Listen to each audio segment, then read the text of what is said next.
En la postguerra no hi havia fàbriques, no hi havia res. Quasi el barri tots anaven a pescar. El barri de les barraques era anar a pescar. Perquè vostè li puc preguntar de quin any és? Del 38. M'agradaria que ens ensenyares el carnet de pescadora oficial.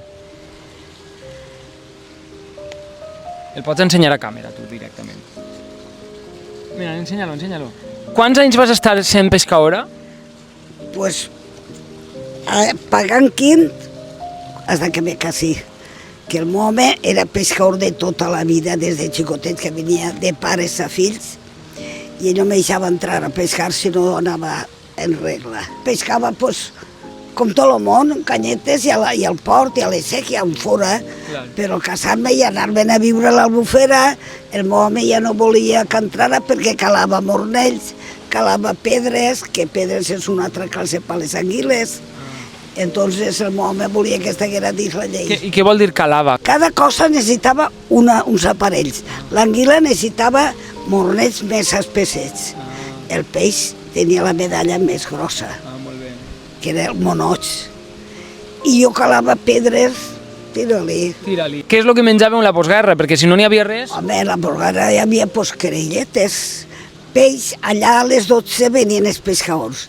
Prieu peix! I les dones eixien, compraven el peix vivet i feien olla de peix. En vez de puiggeró, en peix. Pel carrer eren tots crits allà a les 12 del dia. Sí. Perquè hi havien vengut els pescadors que venien a aquesta hora i entonces elles carregaven el peix i el venien. I com venien? Quina era la cantarella que feien pa? Això sí que, l'alcaldessa me digué a mi, qui prieu peix? I jo m'enfadí i dic, jo no soc venedora de prieu peix. Però prieu peix què vol dir? Peix dient.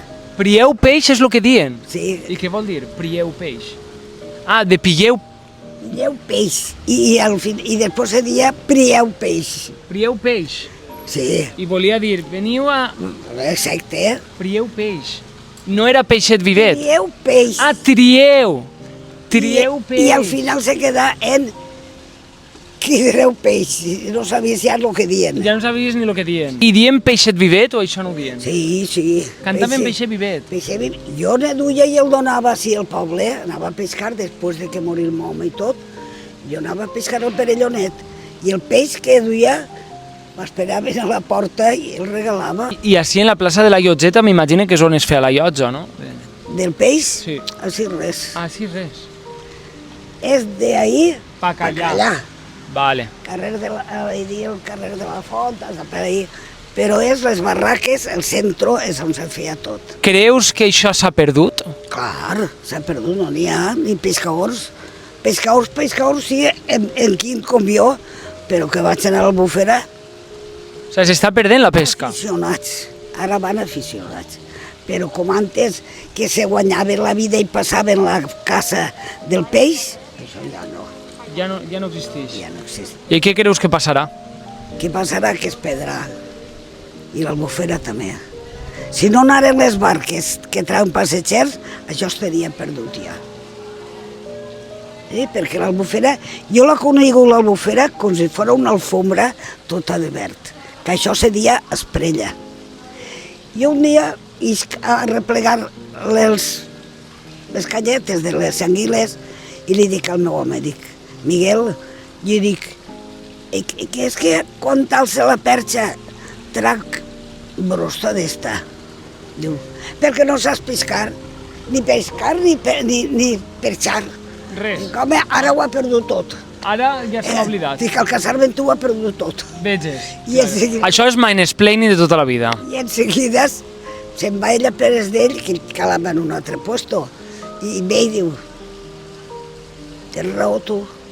I dic, ai, de què? Diu, que jo alço la perxa i tracta més esprella. I dic, entonces, com està l'assumpte? S'està morint-se lo de baix o no? Està morint-se l'Albufera o no? Diu,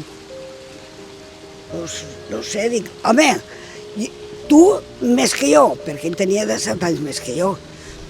I ell tota la vida a l'Albufera, xicotets se'ls enduia son tio.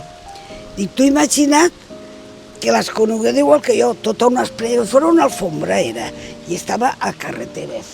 a carreteres. Una carretera anava al Palmar, l'altra per Casollana, l'altra a Silla, però no te n'així des d'allí que ja no anava més avant. No es podia anar, no es podia Era tirar. aigua Era l'esprella, ixa era L'esprella. com si fos una alfombra verda, no? verda, de terciopelo, o de què te diria jo?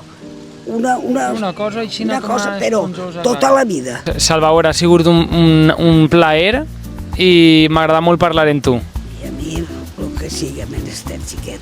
Molt bé, molt bé, moltes gràcies.